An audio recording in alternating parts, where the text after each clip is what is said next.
Nós vamos iniciar a reflexão com a leitura de 1 Coríntios, capítulo 13, do versículo 1 ao 13. Diz assim: ainda que eu falasse a língua dos homens e dos anjos, e se não tivesse amor, seria como um metal que soa ou como um sino que tine. Ainda que eu tivesse o dom da profecia e conhecesse todos os mistérios e toda a ciência, e ainda que tivesse toda a fé, de maneira tal que transportasse os montes, e não tivesse amor, nada seria. E ainda que distribuísse toda a minha fortuna para o sustento dos pobres, e ainda que entregasse o meu corpo para ser queimado, e não tivesse amor, nada disso me aproveitaria. O amor é sofredor, é benigno, o amor não é invejoso, o amor não trata com leviandade, não se ensoberbece, não se porta com indecência, não busca os seus próprios interesses, não se irrita, não suspeita mal. Não folga com a injustiça, mas folga, tem prazer com a verdade. Tudo sofre, tudo crê, tudo espera, tudo suporta.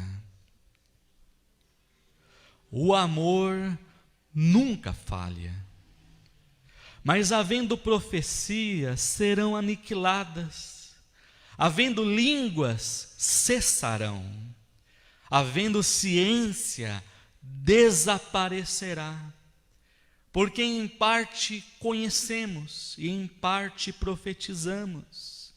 Mas quando vier o que é perfeito, então o que é em parte será aniquilado. Quando eu era menino, eu falava como menino e sentia como menino. Discorria como menino. Mas logo que cheguei a ser homem, ou amadureci, acabei com as coisas de menino. Porque agora vemos por espelho e enigmas, mas então veremos face a face.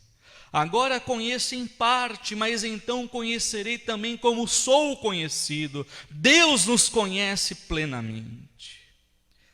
Agora, pois, permanecem a fé, a esperança e o amor. Esses três. Mas o maior destes é o amor.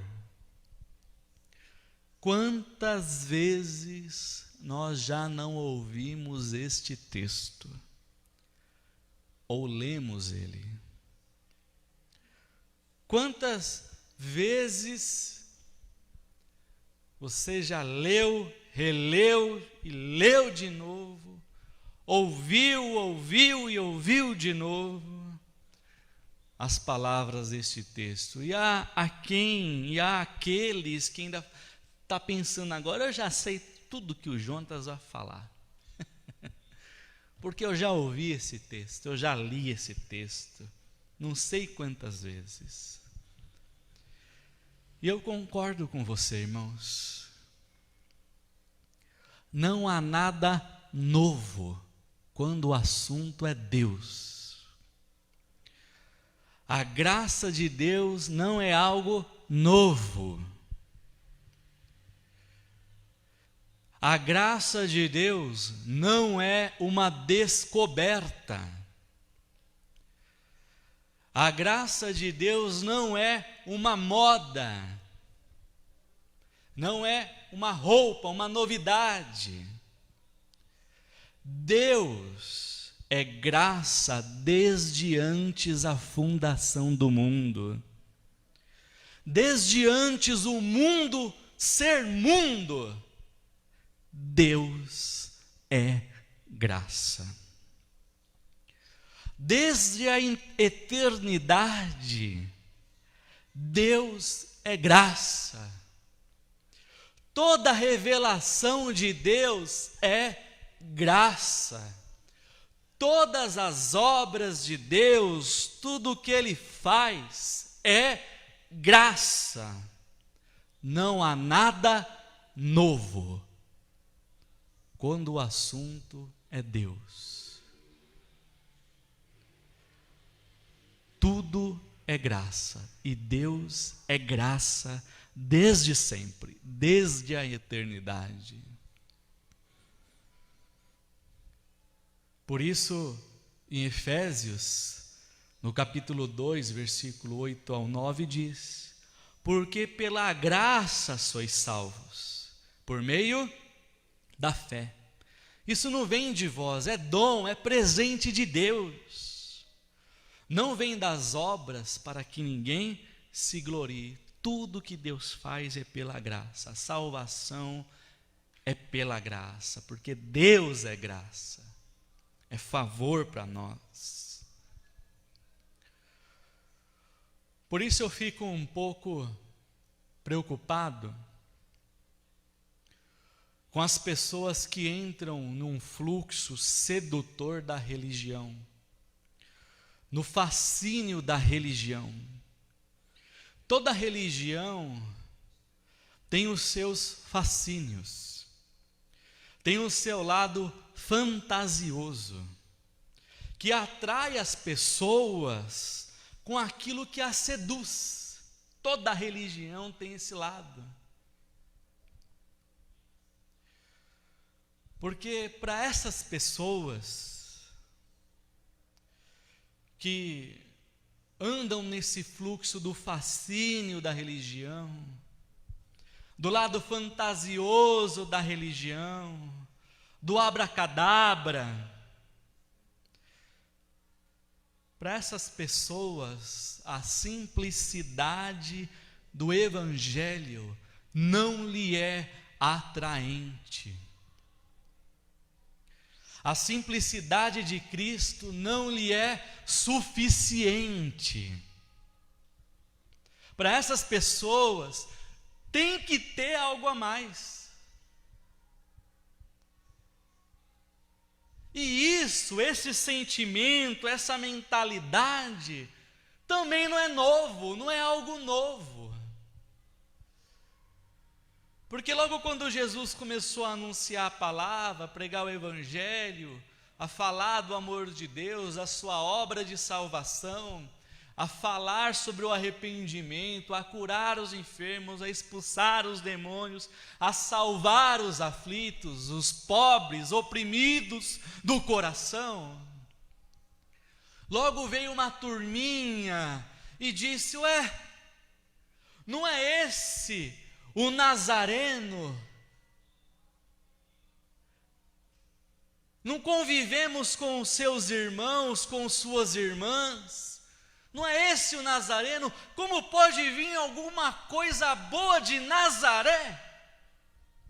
Então esse sentimento de que a simplicidade do Evangelho não é suficiente, de que a simplicidade de Cristo não é atraente, tem que ter algo a mais, esse sentimento não é novo. Jesus, o próprio Jesus, passou por isso, a ouvir não só uma vez, mas muitas vezes: não é esse o Nazareno? Como pode vir alguma coisa boa lá de Nazaré, daquela vila desse tamanho, pequena, sem muitos recursos, simples? Esse sentimento também não é novo. Então isso muito me preocupa, quando as pessoas entram nesse fluxo sedutor da religião, nesse mundo fantasioso das religiões, onde cada pessoa é atraída naquilo que lhe seduz dentro do ambiente religioso. Quando eu transporto isso para o movimento evangélico, eu ouço algumas pessoas dizerem que se você não fizer determinados gestos, ou se você não usar o vocabulário gospel, ou se não tiver debaixo da cobertura espiritual de determinado líder religioso, é como se estivesse faltando algo para você. Isso muito me preocupa, irmãos. Porque não há nada novo quando o assunto é Deus. Deus é graça desde antes a fundação do mundo. Desde antes o mundo ser mundo, Deus é graça. Não há nada novo quando o assunto é Deus. Tudo o que precisamos saber já foi dito. Nós, eu, Jonatas, você, o Glauber, o Arley, o Eli, o Tiago, o pessoal que canta, tudo que nós falamos, nós apenas estamos repetindo algo que já foi dito, para aqueles que não ouviram, e para que esses que não ouviram, ouçam, e creiam em Jesus Cristo. Mas não há nada novo. Então isso muito me preocupa, porque eu vou falar algo para os irmãos. Há quem concorde, há quem discorde de mim, enfim, mas ao menos pense no que eu vou falar.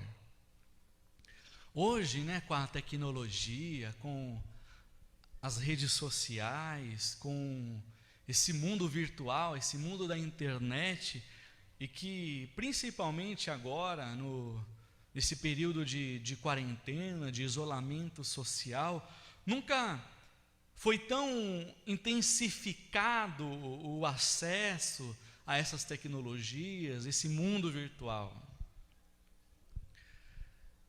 Então, há quem aproveita-se dessa audiência, e líderes religiosos, me refiro agora a líderes religiosos, e promovem algo,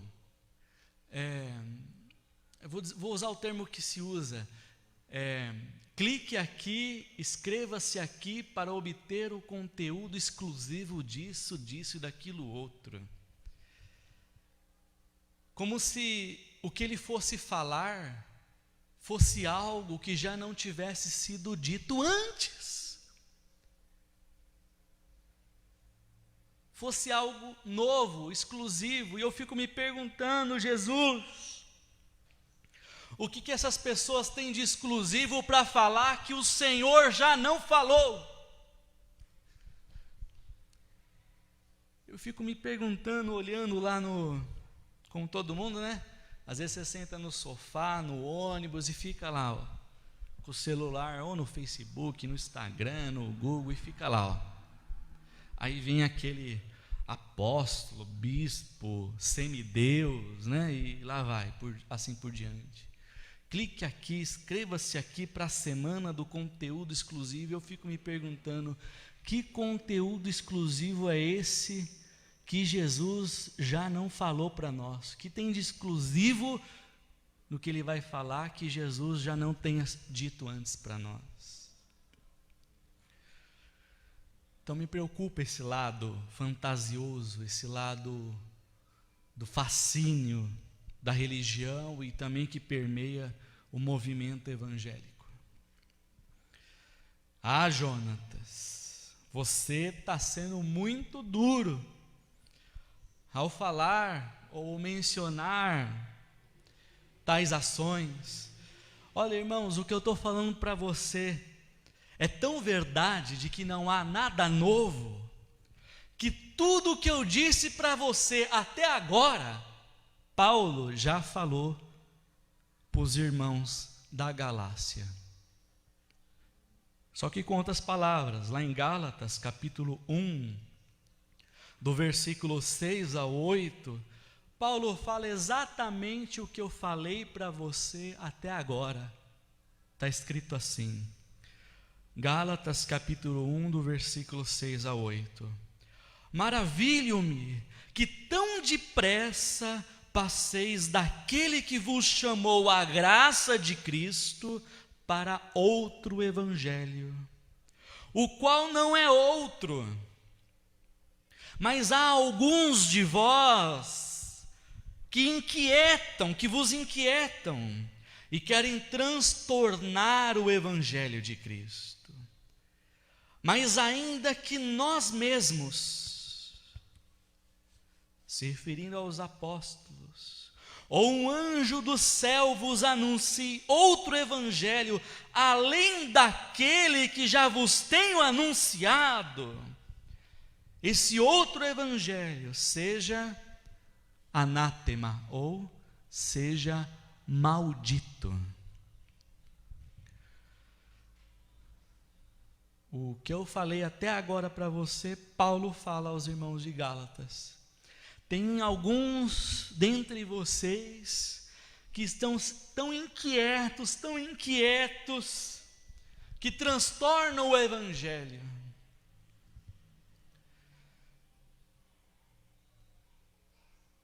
Aí ele fala, se um de nós, ou até agora, se descer um anjo aqui,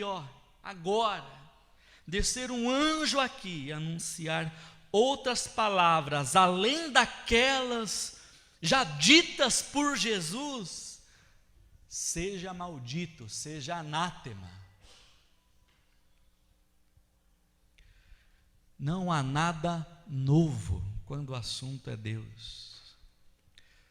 A graça de Deus não é uma novidade, não é uma descoberta, não é uma moda, não tem nada a ver com o marketing digital. Deus é graça desde antes a fundação do mundo, desde antes o mundo ser mundo.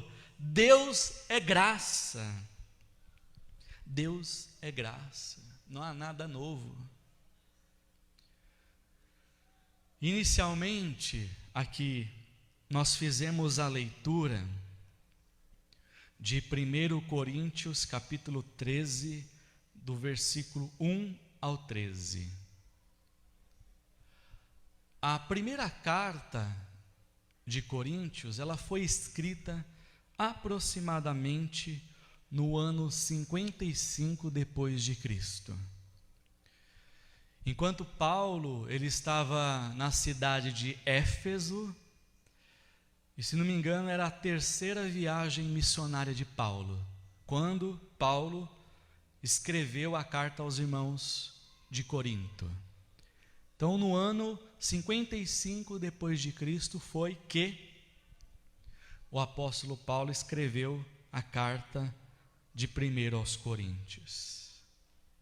Ou seja, se for fazer uma matemáticazinha aí, a carta de 1 aos Coríntios tem mais ou menos 1965 anos. A carta de 1 aos Coríntios tem mais ou menos 1965 anos. Tem todo esse tempo que ela foi escrita. E no versículo 13, 1 Coríntios capítulo 13, versículo 13, nós lemos esse texto. Agora, pois, permanecem a fé, a esperança e o amor. Esses três. Mas o maior destes é o amor. A palavra que me chama a atenção nessa leitura do versículo 13 é a palavra agora. A palavra que me chama a atenção nesse texto é a palavra agora, agora. Ou seja, o momento presente, esse momento presente. Faça esse exercício que eu vou sugerir para você agora. Olhe no relógio. Independente se o relógio for de ponteiro ou digital, o relógio ele marca os segundos, os minutos e as horas. E é um ciclo interminável. É um ciclo constante. E a cada momento que o ponteiro se move, acrescenta-se um valor, ou um segundo, ou um minuto, ou uma hora. E é um ciclo interminável. E cada momento, ou cada segundo que você olha, aquele que marca o ponteiro se chama agora. Então, se você olhar no relógio, aquela marcação do ponteiro se chama agora. Você vai olhar daqui a pouquinho e continua sendo agora. Então, olha só. Paulo disse há 1965 anos atrás, Paulo disse: agora, pois, permanecem a fé, a esperança e o amor. Esses três, mas o maior deles é o amor. Agora. Esse agora, registrado na primeira carta aos Coríntios, está ecoando no tempo há aproximadamente 1965 anos. E nos ensina uma coisa, que não tem nada novo quando o assunto é Deus. Agora, que a graça de Deus é desde a eternidade, de que desde antes a fundação do mundo, o Cordeiro de Deus foi imolado, foi sacrificado para salvar a humanidade dos seus pecados. Quando você olhar no seu relógio, aquela marcação do ponteiro se chama agora. E agora,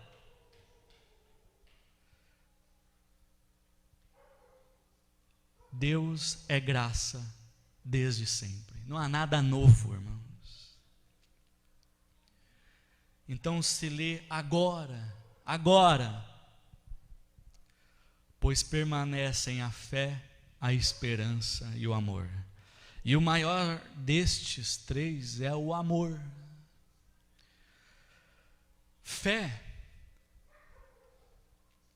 num resumo bem resumido mesmo, fé é tudo aquilo que te leva a reconhecer a soberania de Deus. Se você fizer uma visão geral do Novo Testamento, dos evangelhos, né? Dos 4 evangelhos, você vai perceber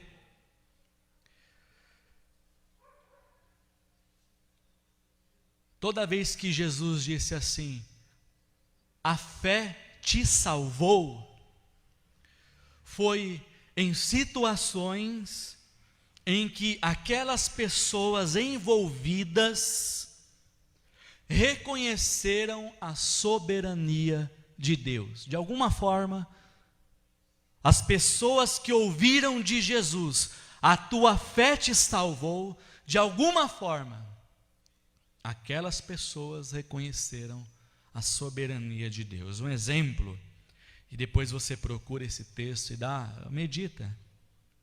A mulher com o fluxo de sangue. Jesus falou para ela: mulher, a tua fé te salvou. Porque aquela mulher que tinha um fluxo de sangue há muitos anos, já desiludida pelos médicos, tinha gastado todos os recursos financeiros nos mais diversos tratamentos existentes na época e não tinha encontrado a cura. No meio da multidão, ela toca nas orlas das vestes de Jesus e aquele toque, ela é curada. Jesus, no meio da multidão, pergunta: quem foi que me tocou? Os discípulos falam: Jesus, está de brincadeira. Tem dezenas e dezenas de pessoas em volta do Senhor. O Senhor pergunta: quem te tocou? Aí do meio da multidão essa mulher surge e fala: Jesus, foi eu que te toquei.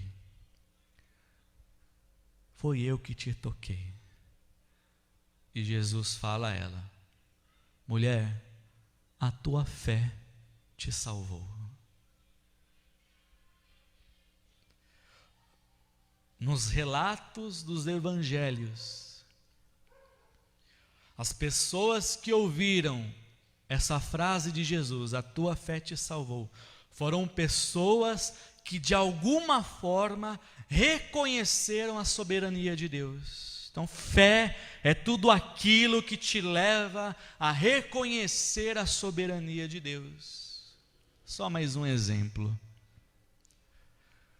O centurião de Cafarnaum. Ele tinha um empregado que estava doente. Ele ouve falar de que Jesus está ali na cidade. Ele vai até Jesus e diz: Jesus, se o Senhor disser apenas uma palavra, eu sei que o meu servo será curado lá em casa. E Jesus disse para aquele homem: vai, a tua fé te salvou. E muitos outros exemplos. Então, fé é tudo aquilo que nos leva a reconhecer a soberania de Deus. Então, agora, pois permanecem a fé, a esperança e o amor. Esperança. Num resumo, esperança é algo que nos traz consolo. Esperança é algo que nos consola. Nas palavras do Novo Testamento, numa visão geral, a esperança está relacionada à expectativa da eternidade com Cristo. Jesus fez essa declaração em João capítulo 14, do versículo 1 ao 13, ele diz assim: não se turbe o vosso coração, credes em Deus, crede também em mim. Na casa do meu Pai há muitas moradas, e se não fosse assim, eu não teria dito: vou preparar lugar, e quando eu for e vos preparar lugar, virei outra vez e vos levarei para mim mesmo, para que onde eu estiver, vós estejais também. Então, esperança é tudo aquilo que nos consola ou nos traz consolo. E nas palavras do Novo Testamento, a esperança está relacionado à expectativa da eternidade com Cristo. Jesus falou isso e nós lemos. Os apóstolos falaram isso também. Primeira carta aos Tessalonicenses, capítulo 14, versículo 16 ao 18. Porque o mesmo Senhor descerá do céu com alarido, e com voz de arcanjo, e com a trombeta de Deus, e os que morreram com Cristo ressuscitarão primeiro. Depois nós, o que ficarmos vivos, seremos arrebatados juntamente com eles nas nuvens, a encontrar com o Senhor nos ares. E assim estaremos sempre com o Senhor. E Paulo termina: portanto, consolai-vos uns aos outros com essas palavras. Consolai-vos uns aos outros com essas palavras.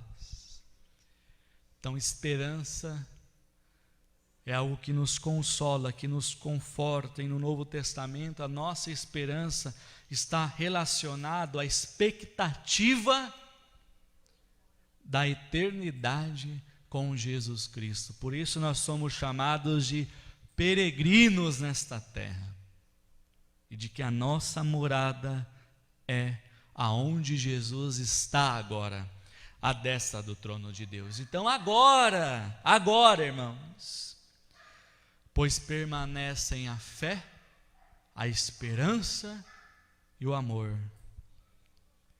Esses três. O maior desses é o amor. O maior desses é o amor.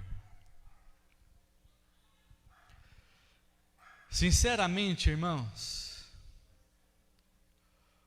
nós não acreditamos no amor em sua plenitude. Para nós, amar e simplesmente amar, para nós, parece algo perigoso. É contra o fluxo deste mundo. É contra a nossa própria natureza. Num resumo de amor para o ser humano, se resume nessa frase: nós amamos enquanto o amor durar. Se resume nisso. O amor entre os homens. Nós amamos enquanto o amor durar, porque nós não acreditamos no amor em sua plenitude. O amor, ele se tornou algo banal, pois nós nos referimos ao amor como, só amar? Ou somente apenas amor? É assim que a maioria das pessoas se refere ao amor. E essa é a mesma ideia que temos de Deus. Porque Deus é amor.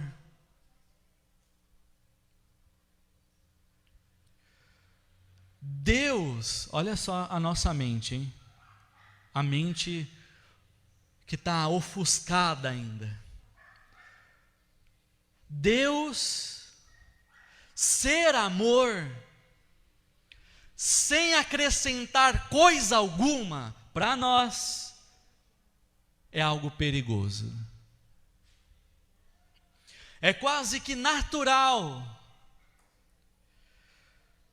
para nós falarmos que Deus é amor e colocarmos uma vírgula. Deus é amor, mas é também 3 pontinhos, alguma coisa.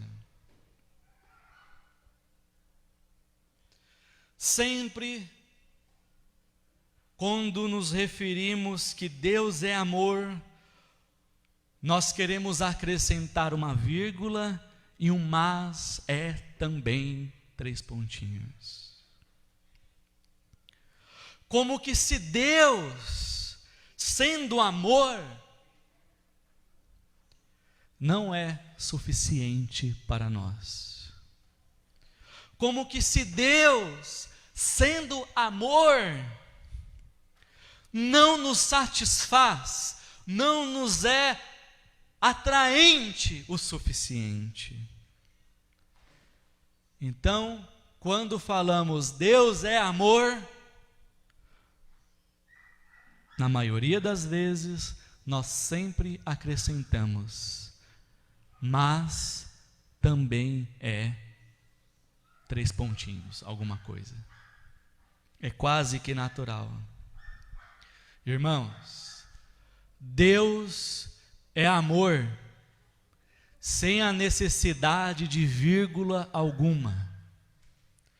Deus é amor, sem a necessidade que ninguém acrescente mais nenhuma outra coisa. Deus é amor e isso é suficiente. Porque foi por causa do amor que Deus tem pela humanidade que Ele enviou Jesus Cristo para morrer na cruz do Calvário.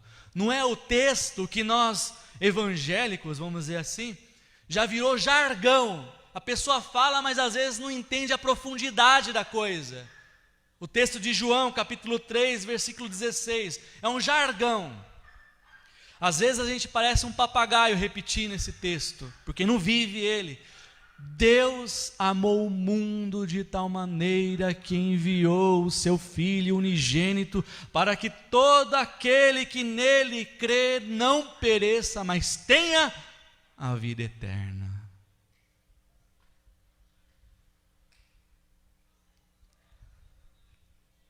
Você quer acrescentar mais o que nisso? Me fala.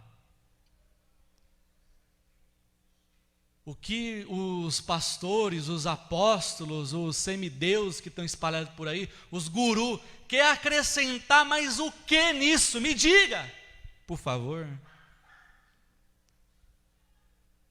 Deus é amor, sem acréscimo nenhum, e isto já basta. Para terminar, vamos fazer a releitura do texto inicial. 1 Coríntios capítulo 13, vamos ler do versículo 4 ao versículo 8. O amor. O amor é sofredor, é benigno, não é invejoso.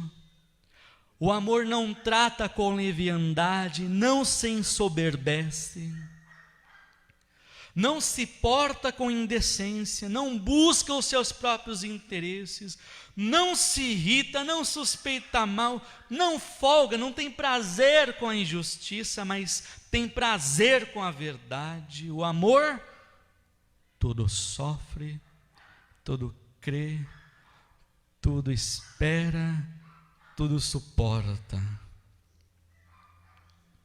Olha o versículo 8, irmãos. O amor nunca falha. Havendo profecias serão aniquiladas, havendo línguas cessarão, havendo ciência desaparecerá. O amor nunca falha. Deus é amor sem acréscimo nenhum. Então, irmãos, agora, olha no relógio, agora permanecem a fé, a esperança e o amor. Amém, irmãos? Deus abençoe. Essa é a palavra.